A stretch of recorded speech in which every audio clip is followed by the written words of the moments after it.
Merhaba, Tasarım Durağı kanalıma hoş geldiniz. Kanalımı yeni keşfedenler için ben Fatma Emenir Yılmaz. Yine farklı bir geri dönüşüm videosu ile buradayım. Burada gördüğünüz üzere gıda ambalaj paketleri bulunmakta. Bunlar genelde pastanelerde veya işte hamur işleri paketleri. Kese kağıtlarımız. Burada bir şişirilme pompası ile şişirilmeyi bekleyen balonlar. Burada da şişirilmiş ama bu şekilde görmeye alışık olmadığınız balonlar var. Bunları örnek olarak şişirdim. Bunların bu hale nasıl getirildiğini tekrar size şimdi uygulamalı olarak göstereceğim. Evet, şimdi bunlar bir kenarda dursun. Kese kağıtlarımız da uçmayacak şekilde bir kenara alalım ve balonlarımızı şişirelim. Burada farklı boyutlarda balonlar var arkadaşlar. Şu boyuttakinden başlayacağım şişirmeye.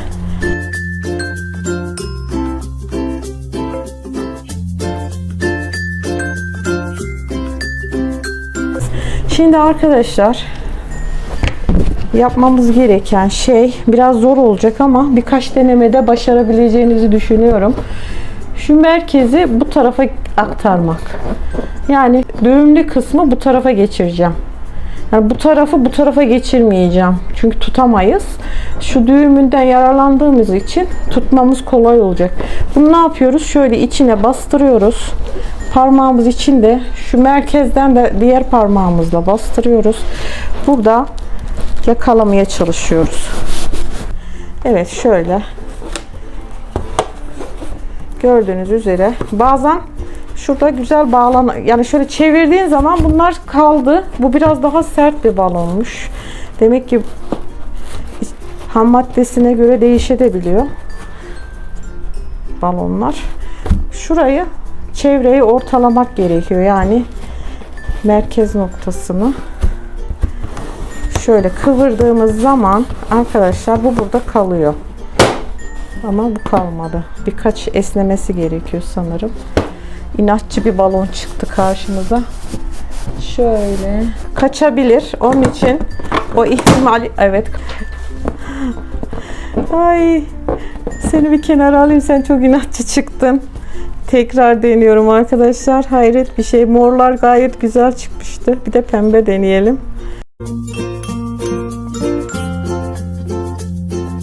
Şimdi tekrar şu bağladığım noktayı karşıya tekrar geçireceğim arkadaşlar. Diğer parmağımla bu parmağımı yakalamaya çalışıyorum ortada. Yakaladık. Evet.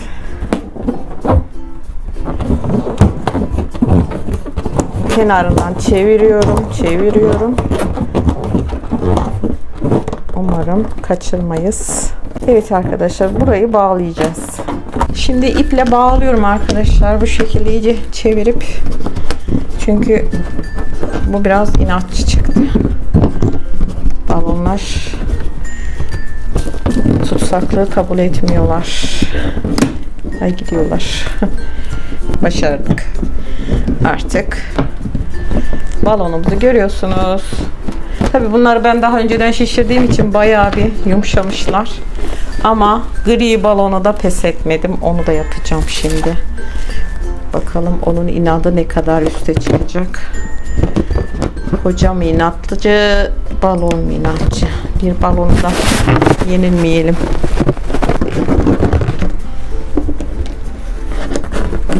Bir elimle de çevresinden iple şöyle bağladım. Bakın, sevgili balonumuz mücadele etmeye devam ediyor ama öğretmen yakaladı. Evet, yakaladık, affetmedik arkadaşlar. Elimizden uçanlar kaçan kurtulur. Evelallah. Balonlarımız hazır. Şimdi bir tane de mavi yapalım.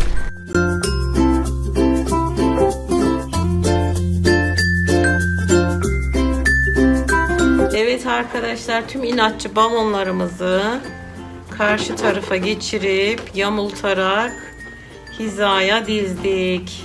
Bir balona da yenilemezdik herhalde. Hiçbirini boşa götürmedim. Şimdi hazırsak, balonlarımız bu şekle geldiyse projemize başlayabiliriz. Bu şekilde çok güzel projeler çıkacak arkadaşlar. Bu kadar balonu boşuna şişirmedik. Yani çalışma odamız parti yerine döndü. Hadi bakalım. Tekrar görüşmek üzere. Hazırsanız başlayalım. PVA tutkalımız. Marangoz tutkalı da olabilir bu aşama için. Elinizde hangi tutkal varsa onu kullanabilirsiniz. Şöyle göz kararı, yapacağınız çalışmaya yetecek miktarda olsun. Ben kendime göre ayarlıyorum. Yetmediği zaman tekrar ekleyebiliriz. Suyla sulandırıyoruz. Şöyle. Balonumuzun hangi yüzeyi daha hoşunuza giderse orayı tercih edin. Bana göre şu yüzey daha muntazam. İçe çektiği için şu kısımlar daha muntazam. O yüzden bunu yukarıda bırakıyorum.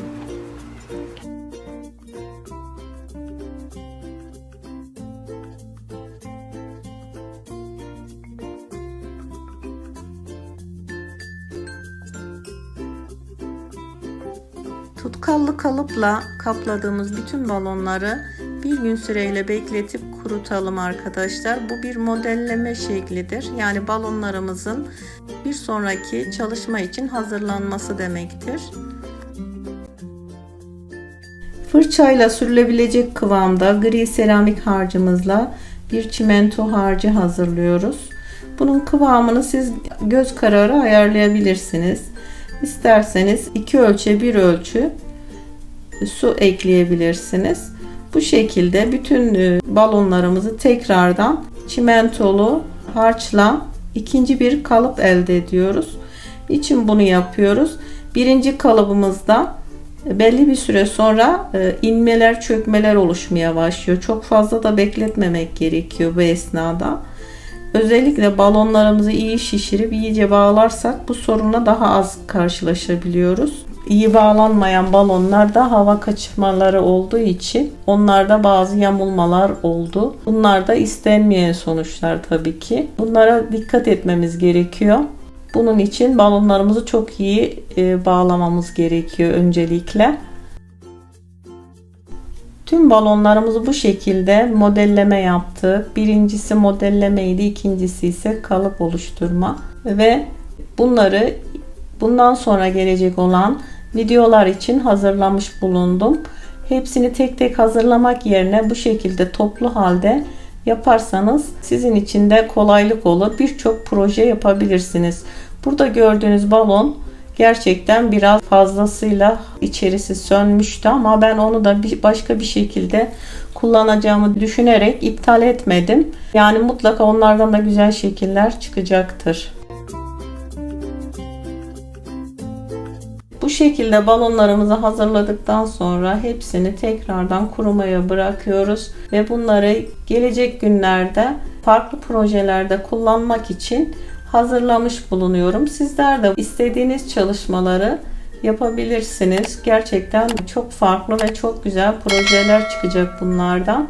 Yani bu aşamalarını önceden hazırlarsanız çalışma işlemleriniz daha da kolay ve seri gider. Balonlarımız da hazır olduğuna göre yeni videolarda balonlarla yapacağımız güzel projelerde görüşmek üzere. Sağlıkla kalın, hoşça kalın.